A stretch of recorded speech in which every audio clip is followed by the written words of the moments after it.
His plan is to fly her into the sun and let stellar overload finish what the team couldn't. And this is the single worst strategic decision in the whole encounter, because it's the one fight where Superman's instinct actively helps his opponent. The Phoenix Force doesn't get overloaded by a star. It famously eats them. Oh, nah. Could Jean Grey solo the Justice League? One of the most broken characters on the X-Men?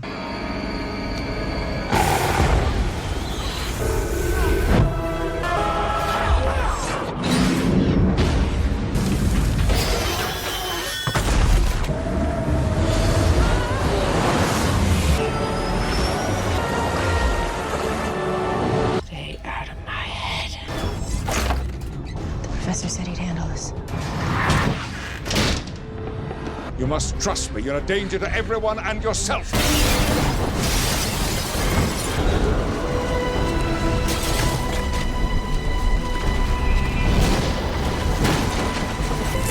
No, Jean! Jean! Don't let it control you. No, don't shoot!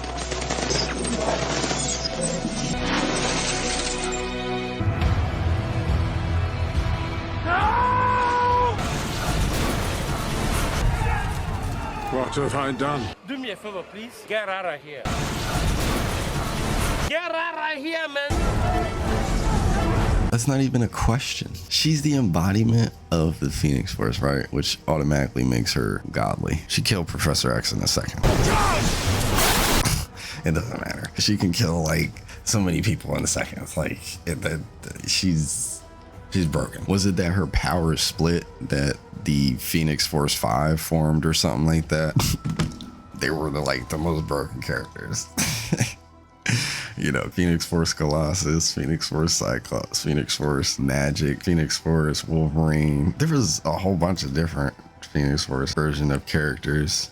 I think there was like even Captain America too at some point. Maybe I'm tripping. I don't know. You guys let me know what you guys think down in the comments below. Hit that like button, hit that sub button if you haven't already. On another note, before we get into this, let me know how you guys felt about the new Spider-Man movie. No spoilers, but yeah, just let me know what you guys thought, because I hear mixed things. I haven't seen it yet. I don't know if I want to see it yet, but I'm hearing like the theaters are packed, you know what I mean? And people have never seen like the theaters so packed before. And I'm just like, wow, like, okay. So I guess Infinity War didn't happen. And I'm sorry, I keep going back to that. This is the greatest MCU movie of all time. That's like the bar they have to hit that they can never hit, because the build up for it was just way too great, and there was no build up to this. It was kind of just like forming it over time instead of like actually having the whole plan. Pretty sure they switched plans multiple times probably, or I don't know. Yeah, let's hop into it, boys. Could Jean Grey solo the Justice League? I mean, that's a no-brainer. She's busted. A woman walks into the open with her eyes burning gold and a halo of fire that does not need oxygen to exist. There's no team behind her. No man holding her hand to keep her steady. No older voice in her head whispering control. The fire wraps her like a second skin, and it does not flicker, because this fire was never lit. It was decided. Somewhere underneath all that light, there's still a person named Jean Grey. Hold on to that detail. It matters more at the end of this than it does right now. This is Dark Phoenix. Full output, Dark no Phoenix. leash. And the question I want answered today isn't whether she's strong, because we already know the answer to that. The question is whether anyone on the most powerful super team in DC Comics can actually stop her, or whether the whole roster is just a countdown with cape.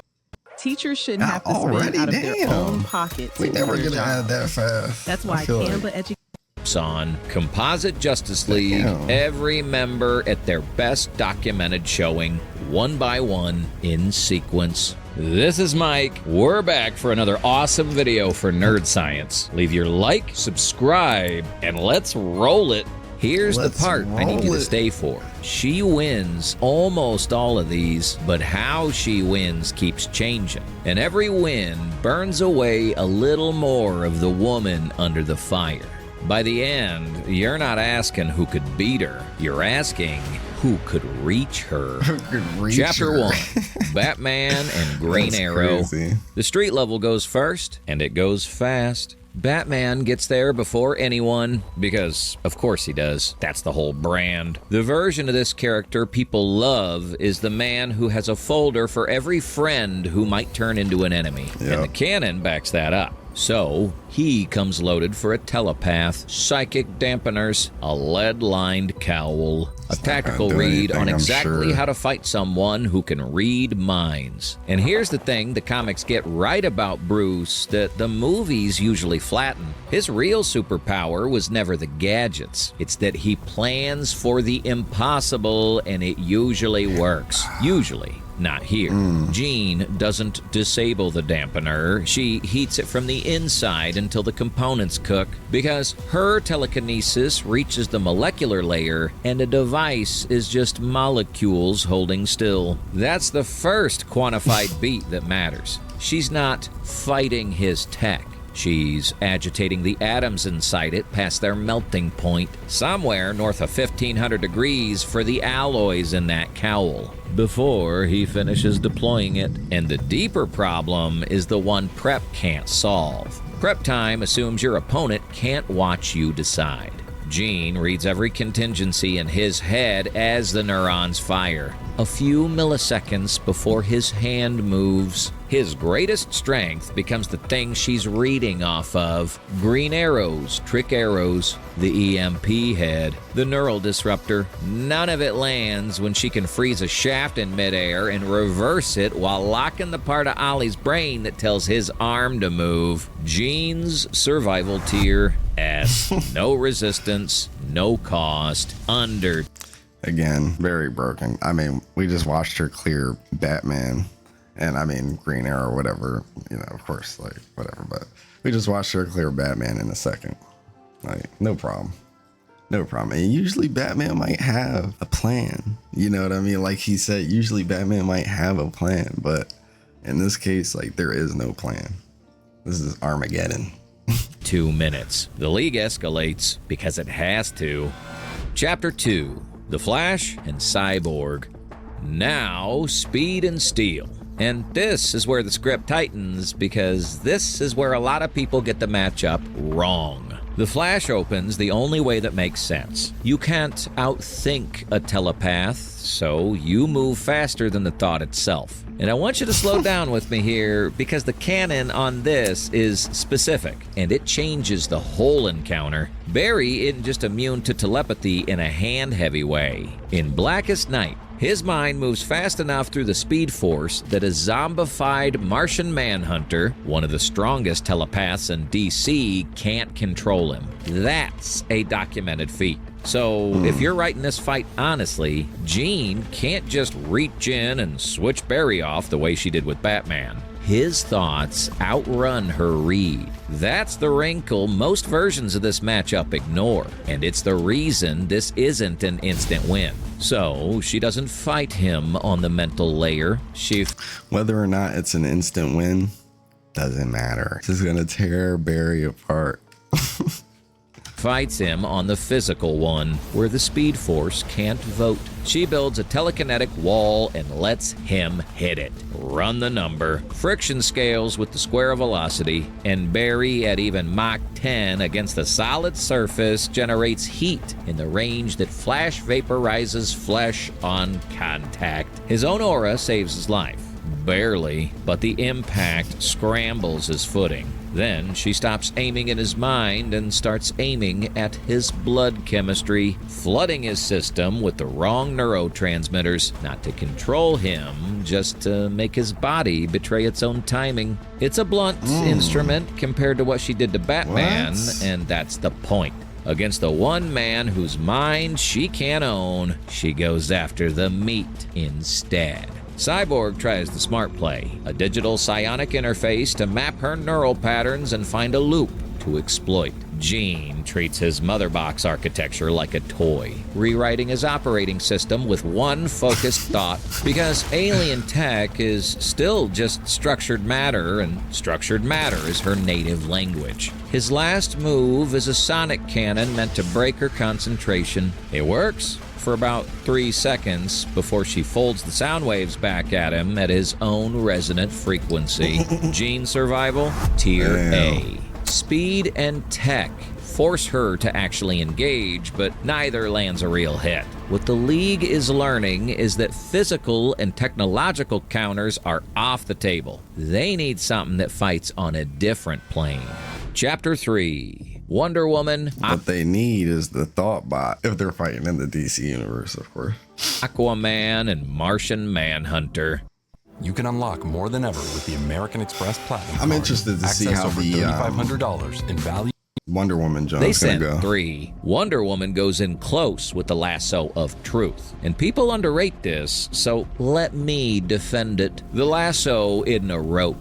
Recent comics have shown it to pull Diana's mind directly into whoever she binds. And it's strong enough that it once drove a man to suicide and reduced the literal god of war to tears just by forcing him to feel the truth of himself. Wow. That is the single most dangerous thing anyone brings to this entire fight. And it nearly does something, because when the lasso connects them, it doesn't interrogate Jean, it opens her. And Diana's hit with the full, unfiltered experience of the Phoenix at once. The heat of a dying star, the weight of a billion extinct civilizations, and underneath all of it, the raw grief of one woman who never asked for any of this. Diana's a demigod with documented resistance to mental attack, so she survives the flood. She just doesn't come out whole. Not broken in body, annihilated somewhere behind the eyes. While she holds that connection, Aquaman flanks, and Jean splits her attention without effort,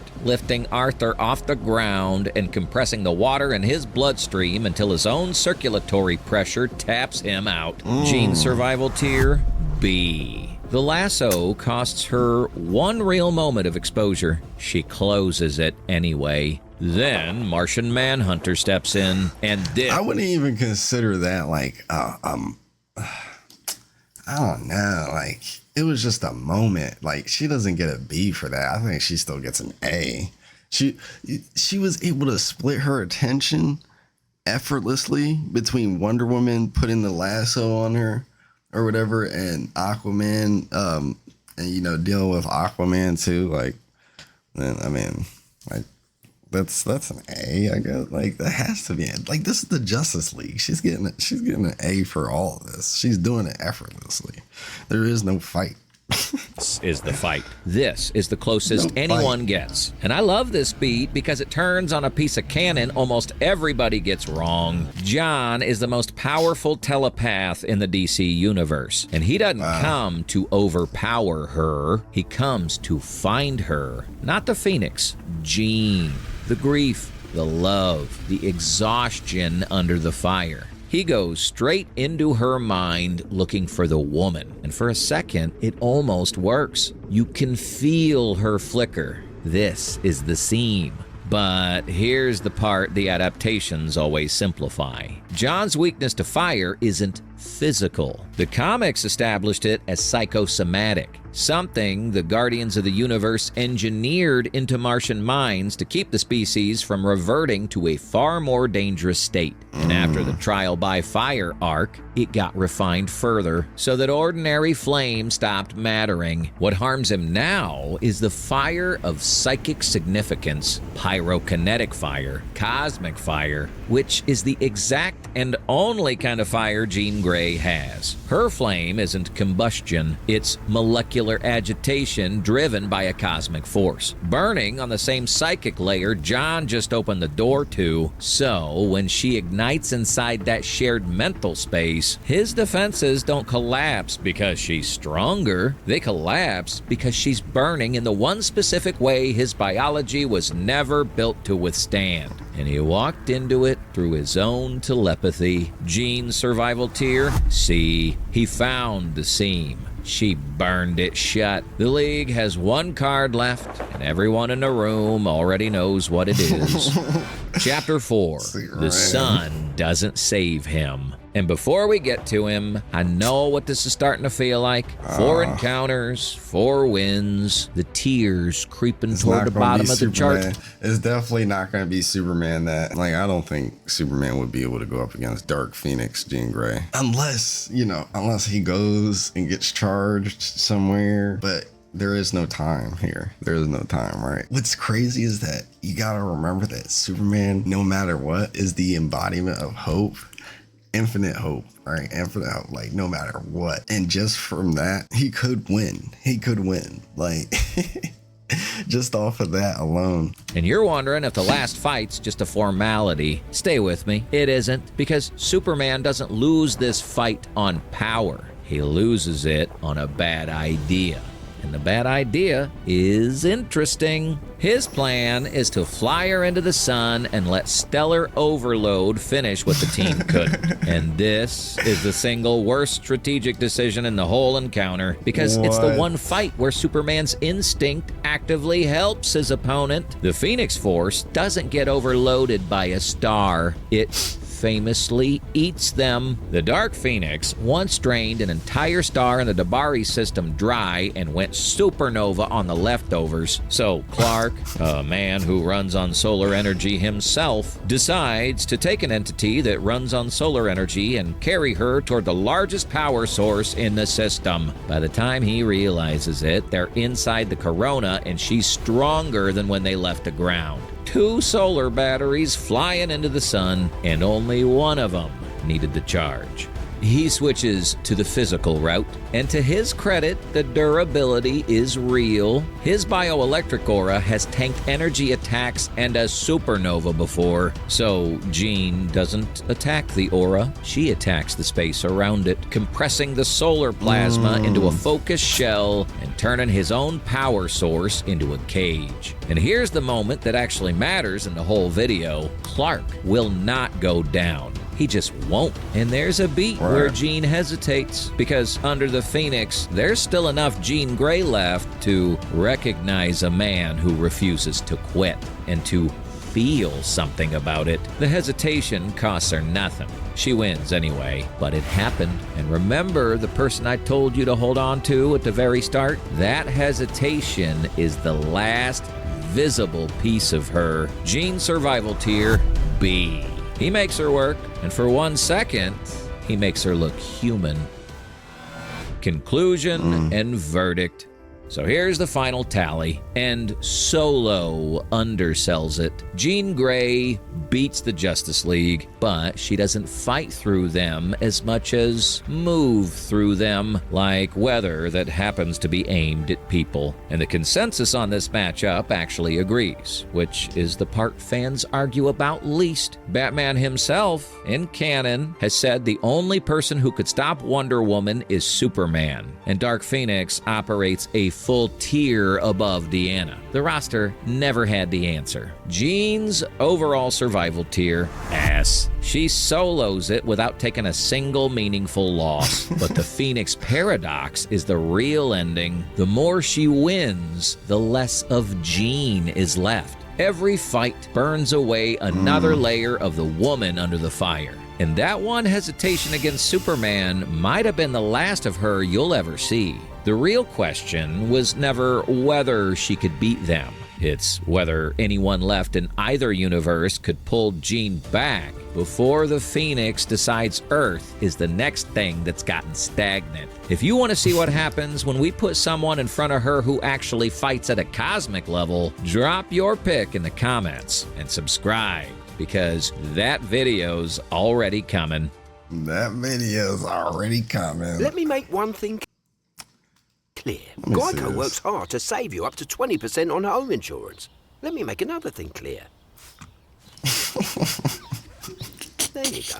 All good to watch a video. This should have been the first advertisement we saw. Let me know down in the comments below what you guys thought about that. Hit that like button, hit that sub button if you haven't already. Could Jean Grey solo the Justice League? Like he said, soloing is underselling it. Again, let me know down in the comments your guys' thoughts on the Spider-Man movie, but no spoilers, no spoilers at all. Yeah, I've heard very mixed things. I've heard that the action, like the combat is like, all the action scenes are really cool. Some people are saying like the Spider-Man movie is gonna make way more than the Doomsday movie too, or Secret Wars too, which would be insane. Low-key, that was the case, and would be a fail because, well, a fail for Doomsday and Secret Wars, because those are supposed to be like billions. I want to say trillions, but it's not $1 trillion. It definitely isn't $1 trillion movie, but but you know what I mean, like feels like it would be it should be $1 trillion movie, Other than that, there to do, boys.